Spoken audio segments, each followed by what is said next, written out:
Bien, j'ai le plaisir et l'honneur de présenter Loïc Prudhomme, notre député, seul député aquitaine de la France Insoumise. Tu es parmi nous tous, Landais, Landaises insoumis et insoumises, et nous t'en remercions très sincèrement. Les groupes d'appui de la 3e circonscription, 3 dans les Landes, pas 8 ou 9 en Gironde, ont souhaité que le maire de la commune d'accueil le fasse en leur nom, donc je m'en acquitte, tout autant en tant que candidat à la députation de cette circonscription.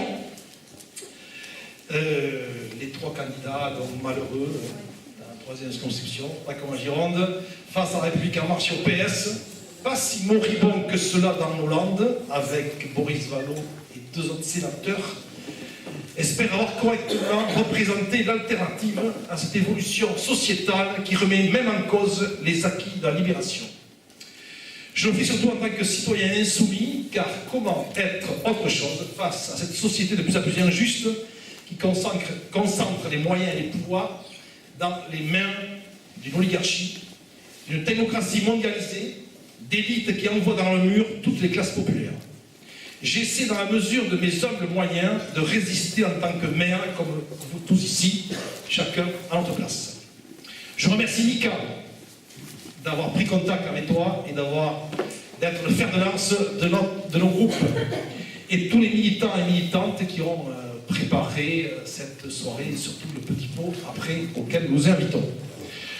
Et je me réjouis d'accueillir les insoumis d'Ouan-Marsan, de Dax, et en particulier 2 insoumis qui viennent de plus loin encore, qui viennent de Dordogne, qui ont fait le déplacement jusqu'à nous.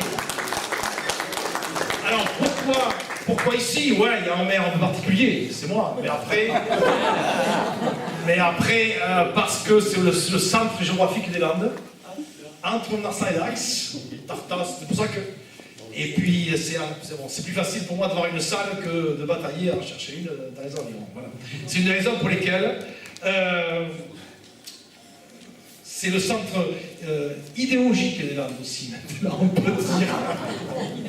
C'est le centre idéologique parce que, bon, allez, petite allusion, quelle rationalité attendre d'une société qui divinise ses idoles, même si on les apprécie, hein, et qu'attendent des médias qui font du bashing, par rapport à nous, ou comme Sud-Ouest qui oublie de parler de cette réunion.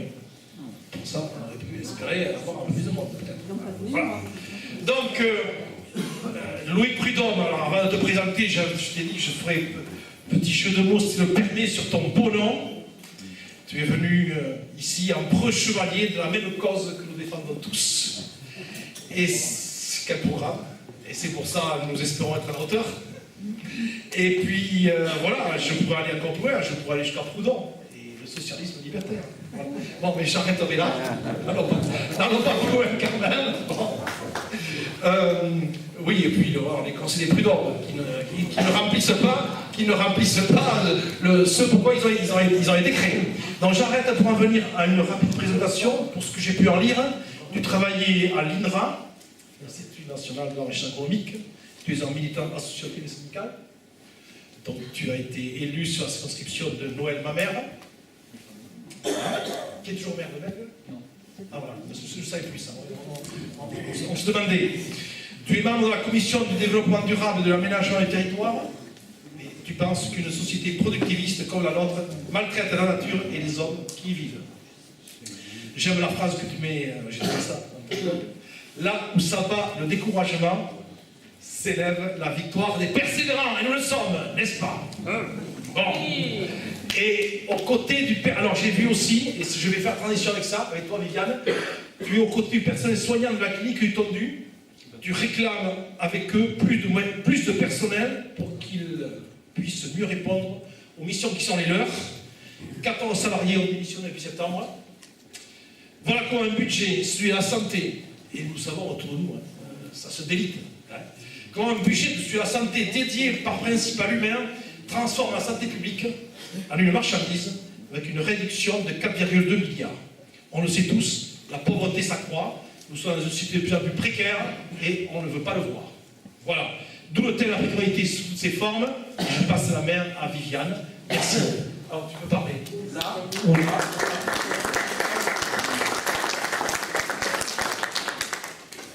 Merci Philippe. Bonjour Monsieur le député, je me présente, Viviane Desclos, je fais partie de la France Insoumise et je suis présidente de l'association Insoumis 43 qui organise ce soir cette réunion. Je tiens d'abord à vous remercier d'avoir accepté notre invitation et de votre présence ce soir alors que nous savons tous combien vous et vos 16 compagnons insoumis travaillent à l'Assemblée nationale. Le thème de cette soirée, Philippe vient de le dire, c'est la précarité sous toutes ses formes. Nous vous proposons de faire deux parties. Une première partie avec un thème spécifique, puis une seconde partie où les spectateurs pourront poser toutes les questions sur tous les sujets. Lorsque nous avons préparé votre venue, nous avons discuté entre nous, au sein des groupes d'action et de l'association, pour savoir quel thème spécifique aborder, parce que la précarité est un vaste sujet. Et puisque j'avais parlé juste avant de mes conditions de travail, il m'a été proposé d'être votre interlocutrice sur une précarité peu connue, celle des fonctionnaires. Il peut sembler antinomique de parler de précarité et fonctionnariat. Mais malgré les préjugés, il est tout à fait possible de cumuler ces deux choses, principalement au sein de la fonction publique territoriale. Que pensez-vous développer comme lutte à ce propos ?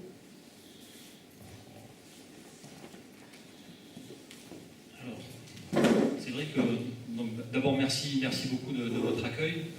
J'ai un plaisir particulier à venir dans les Landes. J'ai quelques attaches sentimentales non loin d'ici, du côté de Comensac. Et voilà, je me suis dit que ça me faisait très plaisir d'être ici. Effectivement, le thème de la précarité, quand Mika m'a dit ça sera la précarité, je dis merci du cadeau parce que effectivement on peut y passer la nuit et puis beaucoup d'autres. Tellement la précarité se développe et devient quasiment le mode de gouvernance, parce que c'est les mots à la mode de notre société.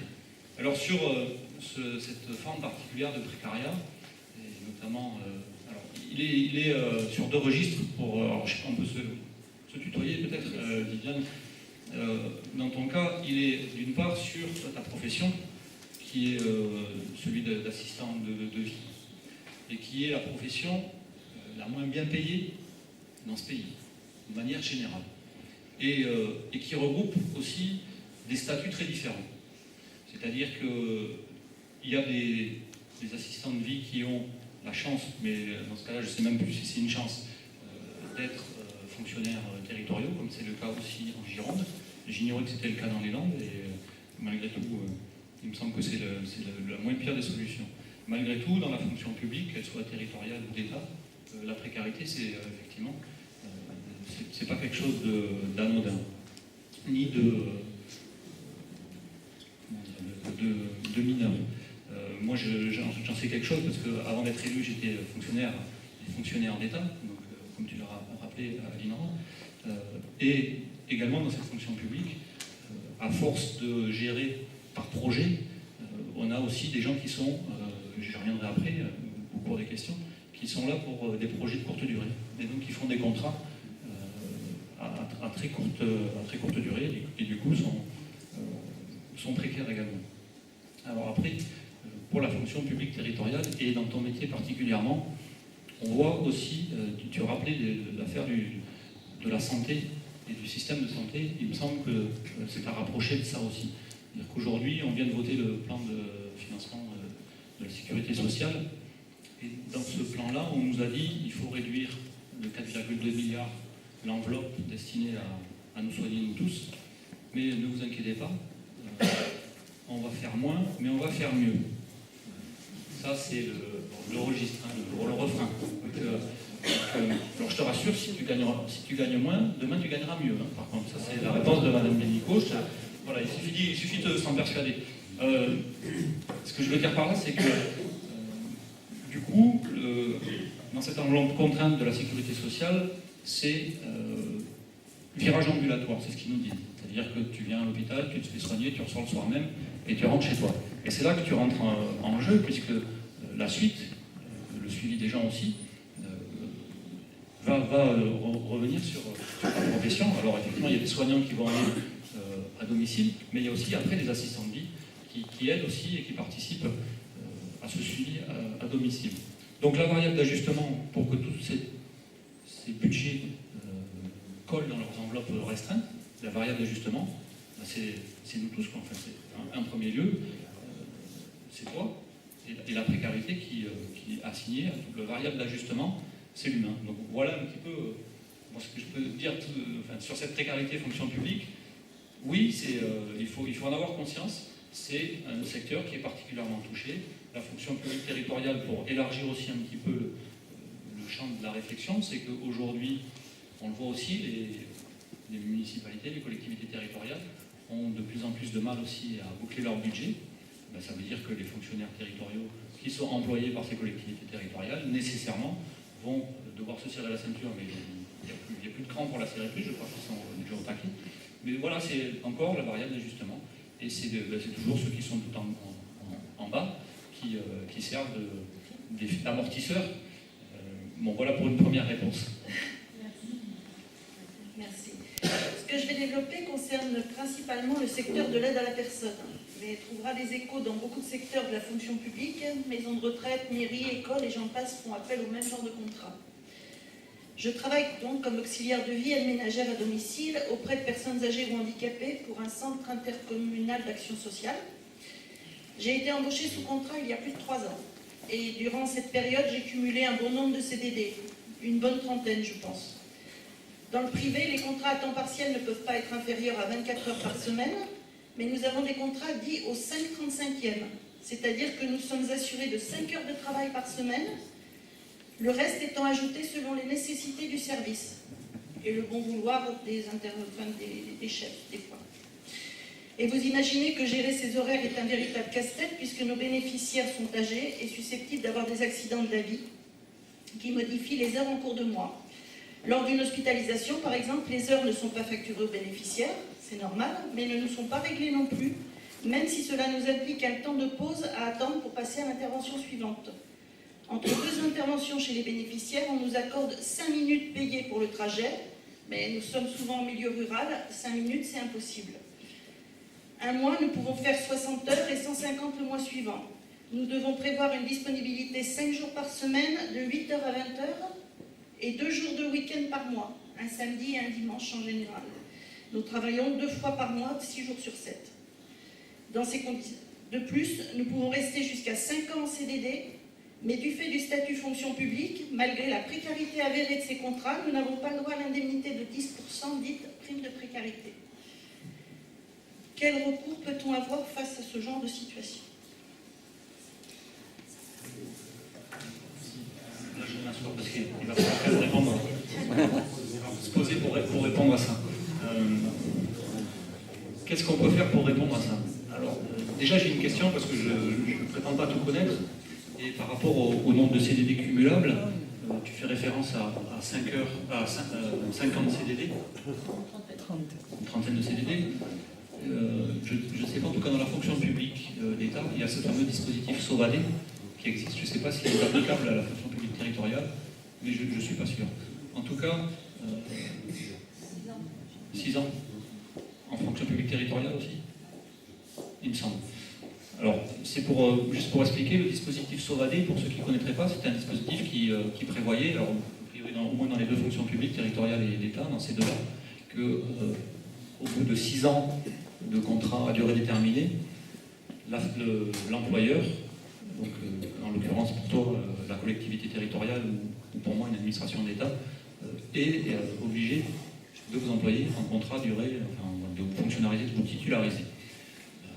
Alors ça a été un dispositif qui, nous, dans la fonction publique d'État, a permis de titulariser quelques contrats, quelques CDD, mais qui en fait a un effet pervers qui est assez délétère, c'est que du coup, les fonctions publiques et les ressources humaines dans ces différentes collectivités ou instituts nationaux tirent les parachutes et à la 5e année, en tout cas avant l'échéance, remercient les précaires et leur indique la porte de sortie pour aller chercher des contrats précaires ailleurs. Ça évite de titulariser les précaires.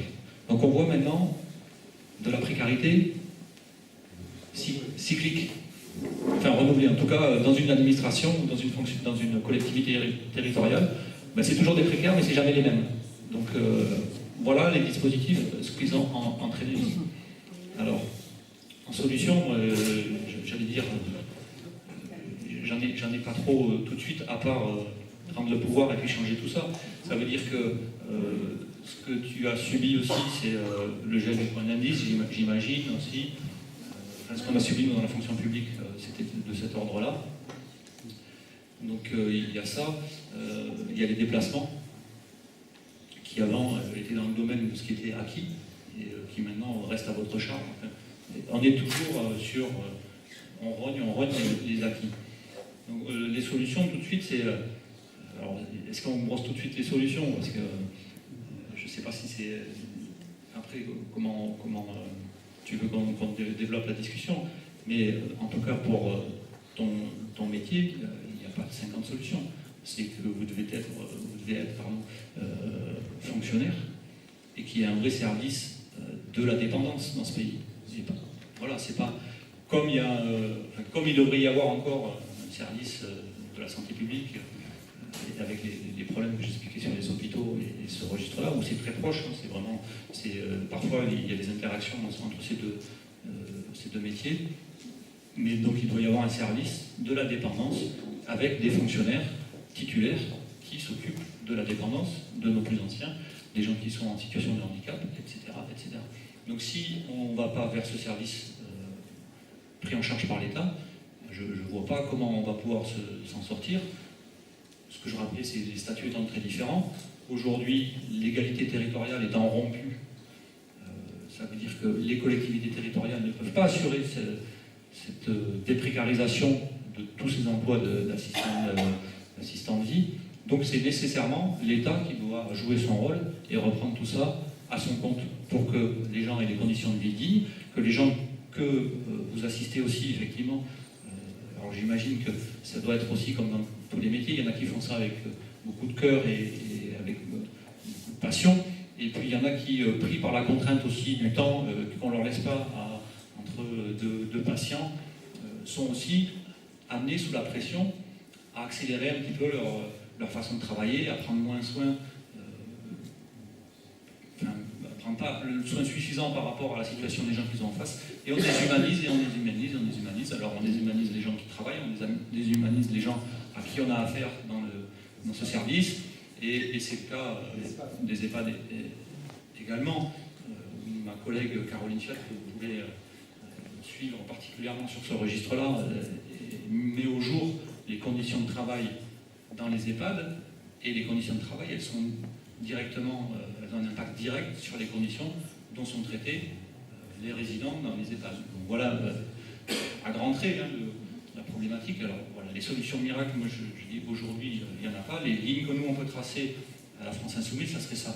C'est sortir de ces statuts très différents, c'est sortir de l'inégalité territoriale et que l'État prenne en charge le vieillissement de la population et les personnes en situation de dépendance ou de handicap. Alors juste une précision, je suis en voie de titularisation, mais je reste sur du 5/35e. Donc titulaire en 5/35e, c'est pas Titulaire précaire. Voilà, c'est du titulaire précaire, fonctionnaire précaire. Dans notre cas particulier, nous utilisons chaque jour notre véhicule personnel pour les interventions et nous sommes dédommagés pour les déplacements dans la commune où nous sommes postés pour la somme royale de 17,50 € par mois. Dédommagement forfaitaire. Nous n'avons pas d'indemnité d'entretien de véhicule non plus. L'habitat dans notre département est diffus et il nous arrive fréquemment de faire plus de 30 km par jour de travail. En élargissant le débat à notre département, nous sommes tributaires des véhicules. Il n'y a pratiquement pas de transport en commun dans les Landes et les habitations sont souvent loin des commerces et des médecins. Donc nous sommes obligés d'avoir des voitures pour pouvoir travailler ou nous soigner. Il faut savoir aussi que les revenus des retraités et des actifs sont bien souvent en dessous du seuil de pauvreté ici, comme dans beaucoup de départements ruraux. Or, au mois de mai 2018, il va y avoir une modification du contrôle technique automobile avec un durcissement extrêmement important des points de contrôle, qui va rendre une partie de nos véhicules obsolètes. Personnellement, lorsque je vais devoir repasser mon véhicule au contrôle, je ne suis pas sûre du tout qu'il soit agréé. Je ne sais pas comment je vais faire si je dois changer de voiture. Comment sera-t-il possible de racheter un véhicule dans ces conditions ? Oui, j'aimerais avoir une réponse. Ça revient, voilà, c'est global. Alors, moi, autant que des structures privées maltraitent leurs salariés à ce point-là, bon, c'est pas qu'on s'habitue, mais on a l'habitude à se battre contre ça. Autant là, on est aussi quasiment dans une précarité institutionnalisée avec un employeur qui, pour moi, n'est pas là-haut. Enfin, c'est pas digne quoi, comme condition de travail. C'est la communauté de communes. Donc, monsieur le maire, il va falloir faire quelque chose parce que. C'est juste pas. Oui, non mais. C'est pour dire, c'est qu'on arrive même à avoir maintenant des employeurs institutionnels qui maltraitent leurs salariés parce qu'ils sont en concurrence avec des structures privées, parce qu'ils sont en concurrence avec des structures. C'est comme pour les rythmes scolaires, on a créé une précarisation. Nous, on a déjà, on a des communes qui travaillent, qui gagnent 600 ou 700 euros par mois avec les rythmes scolaires. Et c'est pareil pour le CIRES. Non, il y a tout un volant de précaires que la loi aussi, et Star Wars à ce niveau aussi, que la loi a permis. Ben oui, et nous inscrivons dans cette loi, et c'est la loi qu'il faut changer aussi. Hein. Non, mais après, c'est ce précariat qui est pas précaire par le statut, puisque tu dis que tu vas le titulariser, mais qui est précaire par les moyens qui sont donnés à ces salariés par le travail qu'ils peuvent faire. Donc on parle de 24 heures par semaine, visiblement il y a un régime dérogatoire qui permet d'être employé moins de 24 heures par semaine, ce qui n'est pas possible dans le privé. Donc là, il y a un réel souci, effectivement. Alors moi, j'aimerais que tout de suite, on soit majoritaire dans cette assemblée pour changer ça dès demain. Malheureusement, on ne l'est pas. Mais en tout cas, moi, c'est important que j'entende ça aussi, parce que, je le disais, j'ai pas vu une connaissance absolue de tous les problèmes qui secouent ce pays, sinon ma tête déborderait largement.